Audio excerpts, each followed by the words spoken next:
This backstory may go back further than any we've done or could do. The story of people staring at the stars. We can see so much more today and understand more of what we see, but progress presents its own problems. We look to the past, present, and future of the search for answers to one of life's great mysteries. What's out there?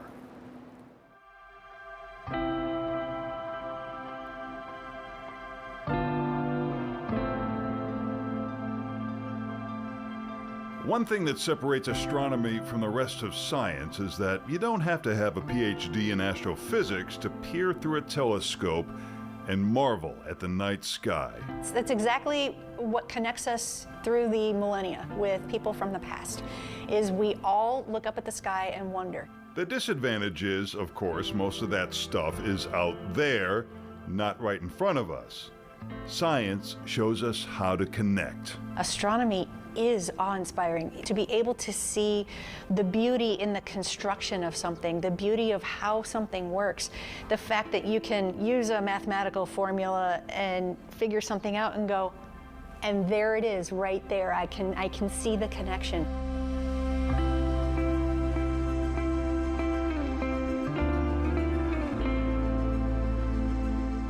The history of astronomy in America takes us away from the big city to an ornate building on a hill, a beautiful place that is the first of its kind. This observatory is sort of the holy grail in the world of astronomical observation. And despite major advances in technology since it's built more than a century ago, it's still helping us find answers in the sky.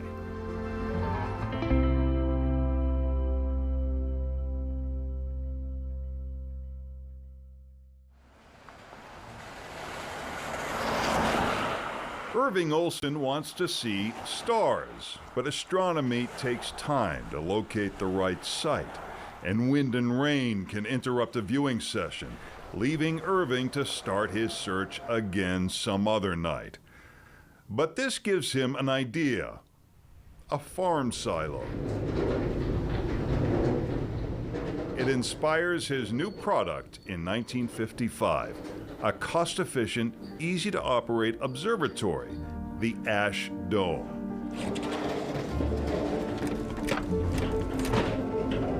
We do ship all over the world. We're probably in 70, 80 different countries. Riley Brannon is now the president of Ash Manufacturing in Plainfield, Illinois. You put a dome over it, and that way, like I said, you leave it set up, and you can get out there, operate it, clouds roll in. After an hour, it's not a disappointing night. You don't have to take everything down and pack it up and roll it into the garage. A lot of people like, the challenge of setting up the telescope, but over time, I think they're more interested in seeing what's out there in the night sky.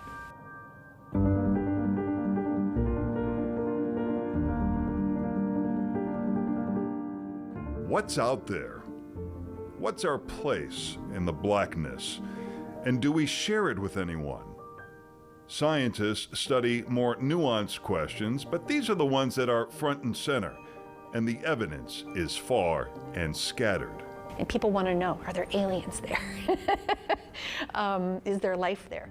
Michelle Nichols is an educator at the Adler Planetarium. It all comes back to us. What are we interested in? We're interested in the weird, we're interested in life, we're interested in how up there connects with down here. How up there connects with life down here. That's the mission of this observatory, built in Williams Bay, Wisconsin in the 1890s. It's often referred to as the birthplace of modern astrophysics. It's called the Yerkes Observatory, and it's the vision of George Hale, as in the Hale-Bopp comet. So this is to, restore the brick. Dennis Kois is the director of the Yerkes Future Foundation and Observatory. I was amazed. I grew up not that far from here, and I never knew this existed in Wisconsin or the region.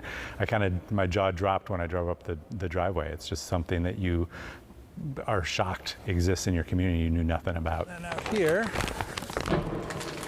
is the way we open and close the dome.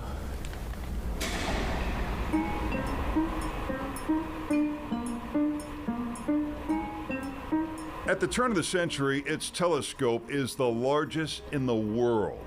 It's 64 feet long with two 40-inch diameter lenses. The University of Chicago closes Yerkes Observatory to the public in 2018 and transfers ownership to a private foundation, which is raising money to restore it to its original beauty more than a century ago. It's incredibly significant for who worked here, some of the Nobel Prize winners and some of the scientists who came through this institution. Just some of the most amazing discoveries in the world were made here. From scientists like Edwin Hubble of the Hubble telescope. One of his most famous discoveries, which is that the universe is expanding, which isn't something we knew until the last century, was made here, really using this equipment.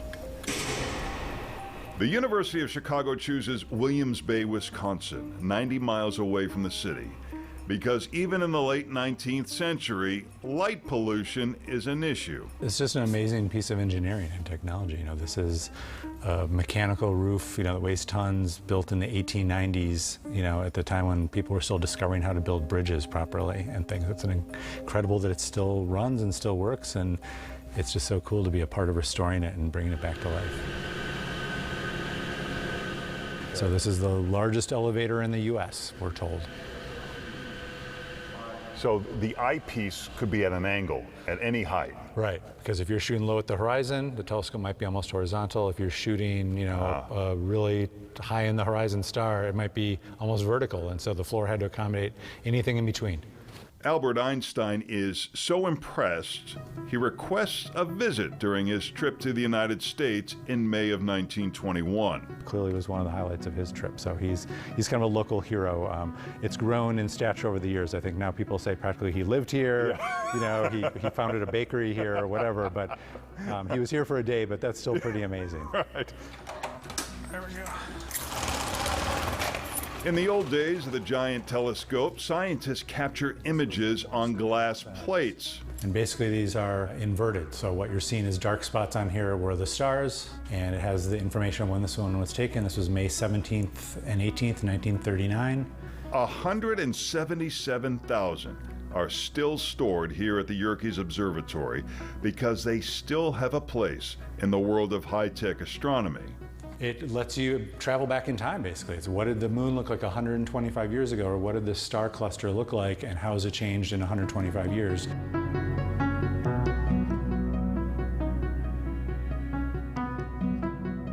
Albert Einstein, Edwin Hubble, Carl Sagan, George Hale, all walk these beautiful halls of Yerkes Observatory. But who is Yerkes?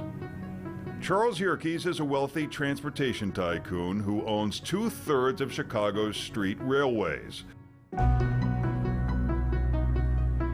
He contributes $300,000 in 1892 to build the observatory, about $9 million in today's money. He was also widely known, as I understand, as the most hated man in Chicago. He bribed, he used all kinds of underhanded means to get his work done. How many places can you actually go to say, Einstein stood here? Is reflected off that mirror up to a secondary mirror at the top, and then comes... Tyler Linder is a planetary defense researcher. I've dreamed of asteroids since 4 years old. All of our asteroid work is we want to find the killer asteroid so that we can predict the next asteroid Earth impact. Aside from the large dome, we walk up this spiral staircase to one of two smaller domes furnished by Ash Dome Manufacturing. It goes into a 4-port selector, so we can either have viewing where you can look at the telescope directly, or this sends it to a CCD camera and a filter wheel. These days, astronomers like Tyler don't have to be here to put their eye to a telescope. Through robots and computers, they can tap into telescopes like this one. Now we're collecting more light because of larger surface area and a longer exposure. The work astronomers do will be the foundation for the future, just as their work is part of the legacy of those who come before them. One of those scientists who does research here in the 1930s, Allen Hynek.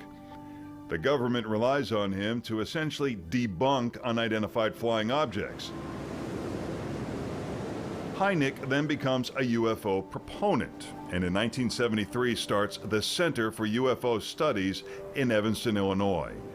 he comes up with a scale to better classify UFOs called Close Encounters. In the 1977 movie called Close Encounters of the Third Kind, he gets a cameo. That's Alan Hynek playing himself. And he is in the movie at the very end. He's in the crowd when the alien ship lands at the base. I hope I'm not spoiler alerting any of the movie, but it is one of my favorites from when I was a kid. Used to watch that all the time. UFOs have made headlines recently, not in supermarket tabloids, but the New York Times and 60 Minutes. Experienced pilots tell stories of unidentified flying objects. But astronomers stress unidentified is a long, long way from being a flying saucer. We have telescope surveys that are surveying the entire sky 5-10 times a night.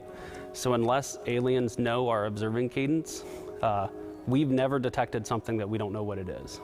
So for them to be hiding, I think the answer is no. When did a lot of this start rising up? You know, when the black and white alien movies come out in the 40s and 50s and 60s. And then, whoa, all the aliens suddenly started looking like all the ones you see on the screens. Storytelling is an important part of astronomy. Telescopes and spaceships are expensive, and sometimes people need convincing to see the value of investing in space exploration. Yerkes is revitalizing the birthplace of astronomy to be a mecca for people interested in these big questions. The big picture is about survival. I mean, this planet has a lifespan, and that's a tough thing to contemplate as a human being.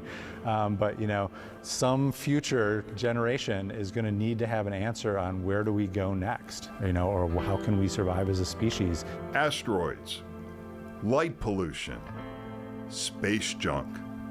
All expensive problems the world must solve together.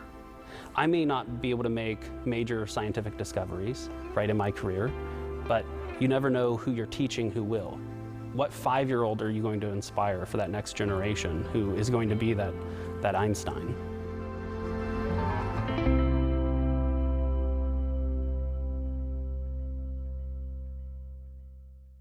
In 2025, a telescope in a desert in Chile will provide images 15 times sharper than those from the Hubble telescope. Coming up on Backstory, music from ordinary objects, and a time capsule from John Wayne Gacy's Next Door Neighbors.